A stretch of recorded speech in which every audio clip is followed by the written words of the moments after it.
Assalamualaikum warahmatullahi wabarakatuh. Selamat pagi, salam sejahtera buat kita semua. Alhamdulillahirrabbilalamin. Allahumma sholli ala sayyidina Muhammad wa ala ali sayyidina Muhammad. Alhamdulillah kita dapat ketemu kembali, bertatap muka, bertatap layar pada kegiatan pada hari ini. Salawat dan salam kita haturkan kepada junjungan kita Nabi besar Muhammad sallallahu alaihi wasallam beserta sahabat, kerabat dan pengikut beliau hingga akhir zaman nanti, minaz zulumati ilan nur. Apa kabarnya hari ini?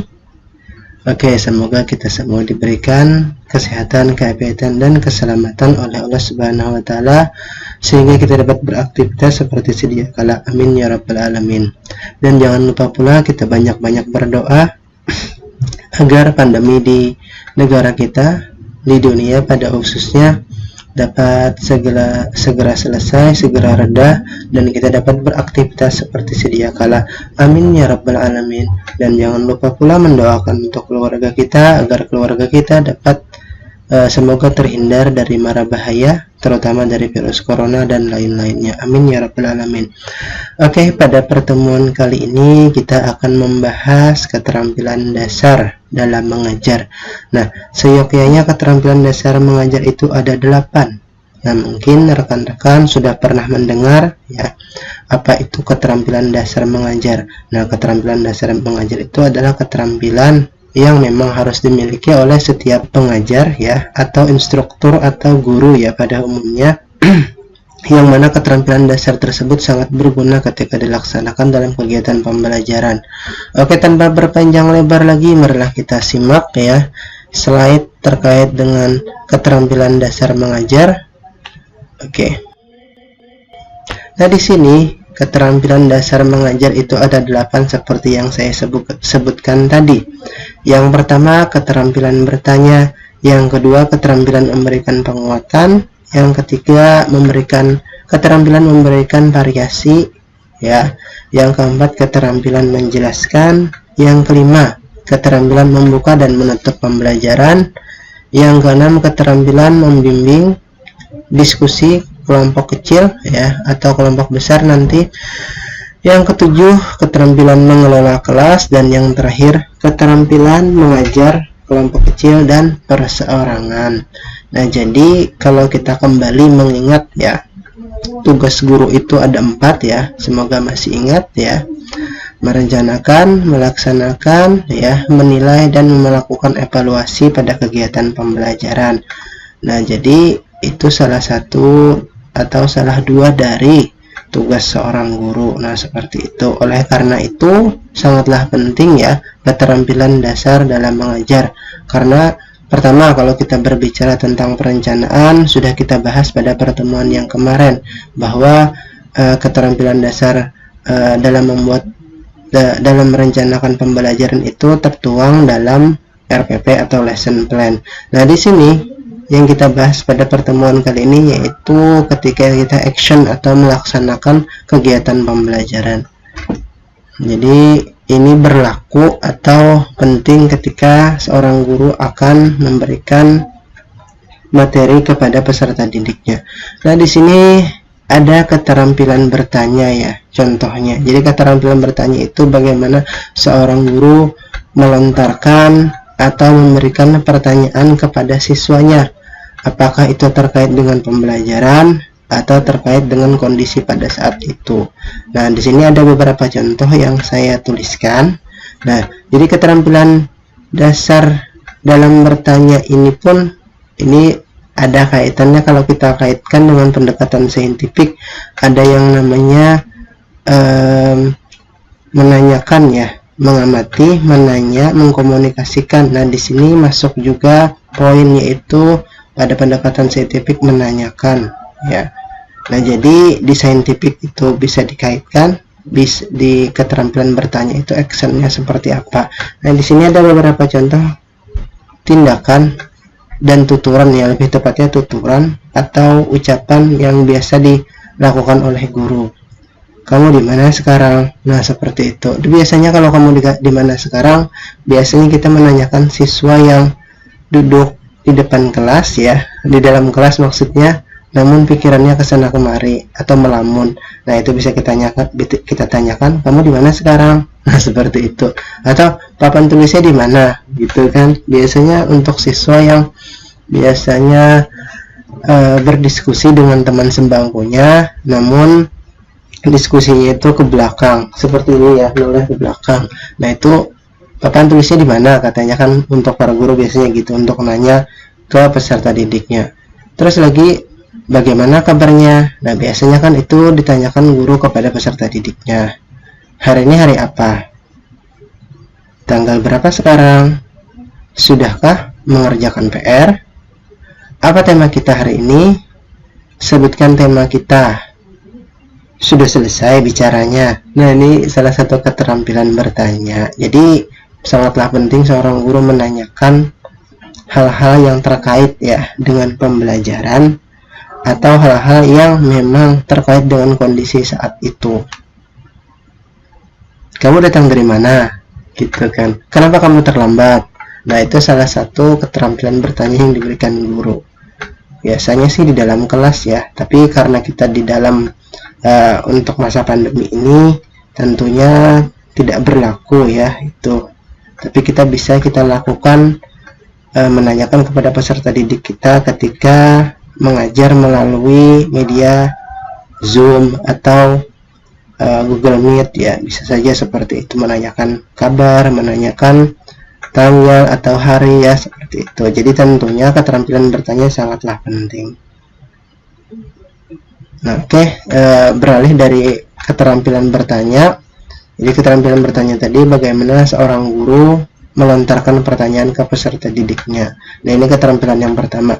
Nah, selanjutnya keterampilan yang kedua ini yaitu keterampilan memberi penguatan. Nah, penguatan di sini bahasa Inggrisnya itu reinforcement gitu ya.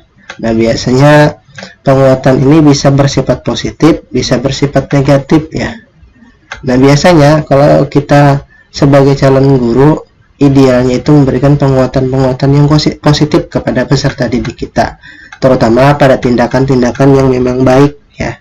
Biasanya mengumpul PR tepat waktu, atau bisa menjawab pertanyaan gitu ya, atau ketika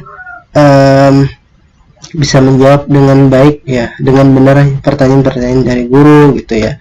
Nah, itu seperti itu, atau reward termasuk penguatan juga. Nah, di sini ada beberapa contoh dari penguatan tersebut, tentunya penguatan yang positif ya. Jadi salah satunya di situ, cerdas anak bapak, itu kan biasanya sambil menunjukkan ini jempol ya, thumb up ya. Pintar anak bapak, good job, wonderful. Atau kasih jempol doang gini ya, selamat sudah menyelesaikan tugasnya, selamat kamu dapat nilai 100, kamu pintar. Nah, seperti itu. Jadi tentunya penguatan-penguatan ini biasanya diberikan agar peserta didik kita itu lebih termotivasi untuk belajar. Nah, seperti itu. Penguatannya bisa apa saja. Nah, sebenarnya tidak selalu dengan tuturan ya atau ucapan. Bisa saja penguatannya itu kalau di TK atau di kelas 1, kelas 2 itu bisa berbentuk bintang. Nah, jadi untuk peserta didik ya, peserta didik biasanya diberikan bintang kepada peserta didik yang sudah menyelesaikan tugasnya umpamanya. Nah, biasanya kan di buku tulisnya itu kita gambar bintang ya. Nah, itu salah satu penguatan juga, penghargaan kepada dia bahwa sudah menyelesaikan tugasnya, seperti itu. Nah, bisa juga disebut pintar anak bapak gitu kan, atau pintar anak ibu gitu ya, atau good job, wonderful gitu.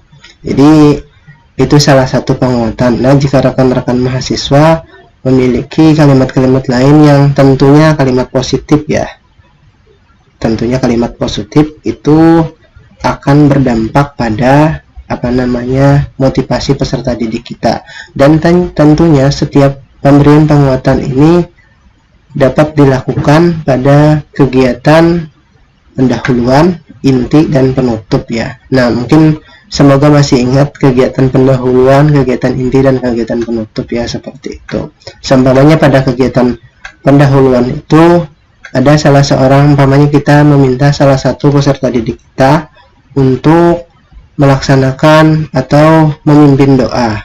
Nah, jadi umpamanya tolong Ahmad pimpin baca doa pada pagi hari ini.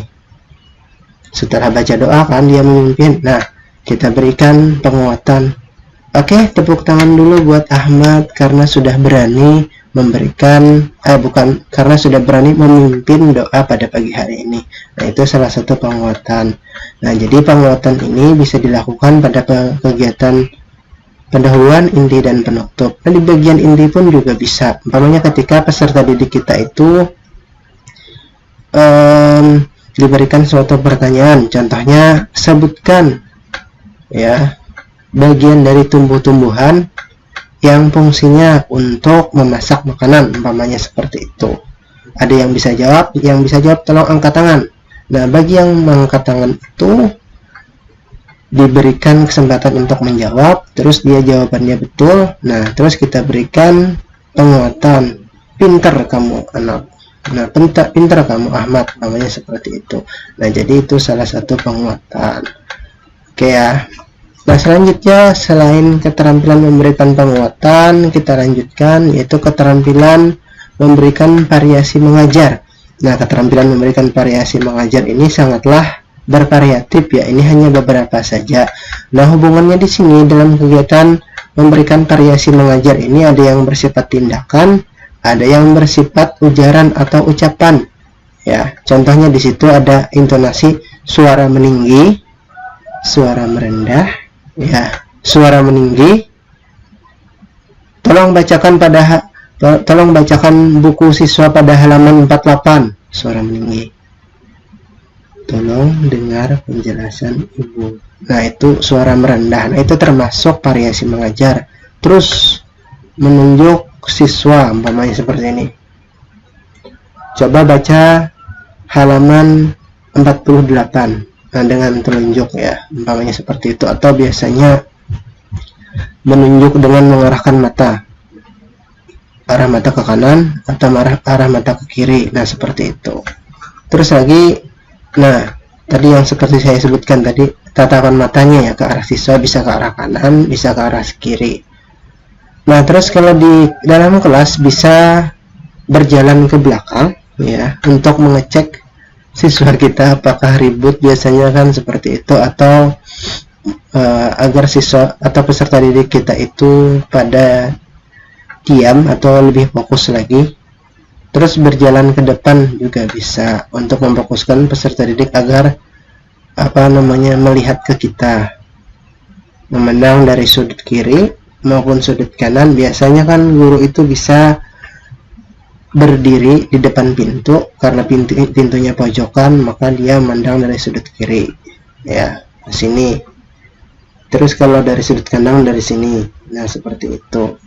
Atau bisa juga mengalihkan proses pembelajarannya itu ya, yang awalnya dari, nah ini student center ya, artinya siswa yang belajar. Nah, jadi ketika siswa yang belajar itu seumpamanya seorang guru itu meminta siswa untuk membaca buku pada halaman 15. Setelah umpamanya, Rais tolong bacakan dengan nyaring ya kegiatan pada halaman 15. Nah, itu merupakan salah satu kegiatan student center atau kegiatan yang bertumpu pada siswa. Jadi siswanya yang belajar atau siswanya yang aktif. Selanjutnya untuk teacher center, yaitu guru yang menjelaskan. Nah, jadi seperti yang kita ketahui, biasanya guru itu kan menjelaskan ya, umpamanya bagaimana cara berkembang biak tanaman ya, dikotil atau monokotil. Nah, itu gurunya menjelaskan, itu termasuk teacher center. Jadi dalam variasi mengajar itu bisa dilempar ke siswanya, bisa gurunya. Tapi kalau guru itu kan ya sudah sering, biasanya ke siswanya, karena mengarah kepada student center learning. Nah, seperti itu. Nah, jadi untuk keterampilan memberikan variasi itu, yang pertama itu bisa dari ucapan atau tuturan tadi. Yang kedua tindakannya, actionnya tadi ya, apakah itu dari mimik ya, mimik atau ekspresi dari mata kan, diam umpamanya sambil melotot. Nah, itu termasuk variasi juga ya. Atau suaranya meninggi atau suaranya merendah. Nah, itu termasuk variasi mengajar juga. Itu ya. Jadi pada kata kuncinya di sini kegiatan yang berhubungan dengan keterampilan memberikan variasi mengajar itu yang pertama dari tindak tuturnya sama tindakannya ya, seperti itu. Oke, selanjutnya selain variasi mengajar, nah keterampilan menjelaskan. Nah, tentunya ini keterampilan yang inti juga ya. Artinya seorang guru harus bisa menjelaskan ya materi-materi yang dia sampaikan kepada peserta didiknya. Tentunya dalam keterampilan menjelaskan ini harus ya fokus pada suatu titik ya atau suatu objek ya. Nah, biasanya untuk mempermudah guru menjelaskan itu, guru itu menampilkan media. Nah, ini contohnya. Nah, jadi terlebih dahulu contohnya seumpamanya media ini ditampilkan ya di papan tulis atau di slide share ya pada jika menggunakan video conference yang bersifat umpamanya menggunakan Zoom atau Google Meet. Nah, jadi peserta didik itu diminta untuk mengamati terlebih dahulu. Anak-anak, tolong amati gambar di depan ini. Nah, ini merupakan gambar simbol Pancasila ya. Nah, di sini ada 5 simbolnya. Yang pertama itu simbol bintang, yang kedua simbol rantai, yang ketiga simbol pohon beringin, yang keempat kepala banteng, yang kelima padi dan kapas. Nah, adapun sila pertamanya itu ketuhanan yang Maha Esa. Nah, jadi yang pertama itu yang saya sebutkan itu simbolnya ya, simbol bintang. Nah, yang dibacakan itu adalah silanya ya. Sila pertama sila ketuhanan yang Maha Esa. Nah, seperti itu. Jadi agar peserta didik kita itu lebih fokus, tentunya kita punya media pembelajaran. Apakah itu bersifat gambar ataukah itu bersifat video. Nah, kalau di sini ditampilkan ini adalah yang bersifat visual, berbentuk gambar ya atau objek yang tidak bergerak. Nah, di situ ada ada namanya kegiatan mengamati. Nah, seperti yang telah kita bahas pada pertemuan sebelumnya, kegiatan mengamati itu salah satu kegiatan saintifik ya, pendekatan saintifik. Artinya mengamati ya. Jadi pada pendekatan saintifik itu siswa itu diharuskan untuk mengamati suatu objek. Nah, di sini objeknya di sini adalah gambar. Nah, seperti itu. Jadi pintar-pintar gurunya menjelaskan apa-apa saja yang berkaitan dengan materi yang dia ajarkan, seperti itu. Oke, beralih dari keterampilan menjelaskan ya. Selanjutnya keterampilan membuka pelajaran. Nah, ini sebenarnya berpasangan ya, keterampilan membuka dan keterampilan menutup. Nah, keterampilan membuka itu biasanya anak-anak apakah masih ingat pelajaran kemarin? Nah, seperti itu. Atau Siska, tolong jelaskan materi pada pertemuan kemarin. Nah, seperti itu. Atau bisa juga kita tampilkan gambar terlebih dahulu ya untuk mengingat atau untuk membuka materi. Nah, biasanya kalau kita menampilkan gambar, contohnya gambar ini ya, gambar Pancasila ini. Nah, jadi biasanya itu dilakukan pada pendahuluan ya, pendahuluan atau pada kegiatan inti. Biasanya setelah lebih tepatnya pada kegiatan inti. Jadi setelah menyampaikan tujuan pembelajaran, guru tersebut biasanya menampilkan gambar untuk mengaitkan pengetahuan yang terdahulu dengan pengetahuan yang akan dipelajari. Nah, seperti itu. Jadi dari gambar tersebut bisa peserta didik bisa mengingat kembali pelajaran yang telah dipelajari dan pelajaran yang akan dilaksanakan atau akan dipelajari. Nah, atau seperti ini, ceritakan materi kemarin. Ada yang bisa menceritakan apa yang telah kita pelajari pada minggu lalu. Nah, seperti itu. Itu salah satu kalimat membuka pelajaran juga. Nah, jadi rekan-rekan mahasiswa jika searching ya, silahkan searching di internet apa-apa saja kalimat yang ucapkan ketika seorang guru akan membuka pelajaran. Nah, seperti itu. Jadi intinya membuka pelajaran ini dapat dilakukan pada kegiatan inti maupun kegiatan inti ya, tentunya pada kegiatan inti. Apakah itu pada muatan PPKN, apakah itu pada muatan IPS, apakah itu pada muatan bahasa Indonesia, dan pada muatan apapun tentunya ada kegiatan membuka. Nah, selain kegiatan membuka, itu ada juga kegiatan menutup ya, menutup pelajaran. Biasanya berhubungan dengan rangkuman ya. Biasanya silahkan simpulkan pelajaran tadi. Besok ada PR ya. PR halaman sekian.